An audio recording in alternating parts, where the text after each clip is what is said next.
This Avalanche Safety Report is brought to you by Mountain TV. Learn more at mtn-tv.com. Welcome to the weekly Avalanche Safety Report. I'm here as always with Brian Lazar from the CAIC. How you doing, Brian? I'm doing well. How about you, Alan? I'm doing excellent. We've had some crazy avalanche activity here in Steamboat, but the recent storms, a lot to talk about this week.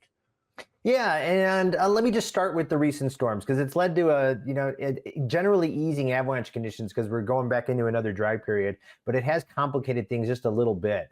And so here's the storm that rolled through on Tuesday, and you can see this really did favor that Steamboat area in the Park Range and the Northern Front Range.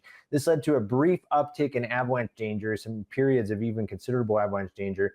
Things are easing as this dries out, and we don't have any real new snow on the horizon until we get to the Christmas holiday. But it has created three flavors of avalanches that we need to kind of be concerned about, which vary depending on where in the state you're going. And let me just start with one of our forecasters, Jason Koenigsberg, who did a nice video summary of our first type of avalanche and the most dangerous, our persistent slab avalanche problem, which comes in two flavors. Hi, this is Jason with the CAIC. I'm here to tell you about a new persistent slab avalanche problem in the northern mountains. Right now I'm near Val Pass on an east-facing slope, and there's a pretty prominent weak layer beneath this newly formed slab, and we've already seen a few avalanches triggered on this weak layer, and it's really not going anywhere, so we're going to continue to warn about it. What I mean by new persistent problem is in the past we've been warning about weaker snow near the ground and avalanches breaking out of the ground, and that's still not out of the question. But the most likely place for you to trigger an avalanche is up here. And then if you do trigger an avalanche, it could step down to deeper weak layers, becoming much more dangerous. But let's check out an extended column test.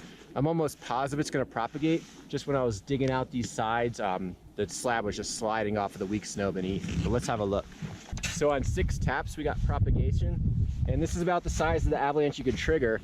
And like I said, if you trigger an avalanche like this, it could be dangerous on its own, but it could start gouging into this faceted snow beneath and entrain a lot of snow and be enough to bury you. And that, kind of set up with these two generations of persistent slab avalanches is fairly widespread across the northern and large swaths of the central mountains. And so here's just a photo of the new flavor of persistent slab avalanche, and you can see the weak layers that were buried by the most recent snow, including what fell this week on Tuesday. And then this annotated snow pit image kind of shows both varieties. So thank you, first of all, for showing that.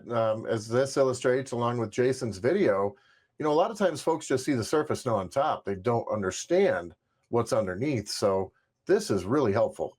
Yeah, and this is how we kind of gauge, what kinds of avalanches we're likely to encounter. And this photo is a really good illustration. So when Jason's talking about two kind of generations of persistent slab avalanches, this top interface is what's buried our last drought layer. Those are the shallow persistent slab avalanches, which are much more likely to trigger right now because they're that much closer to the surface.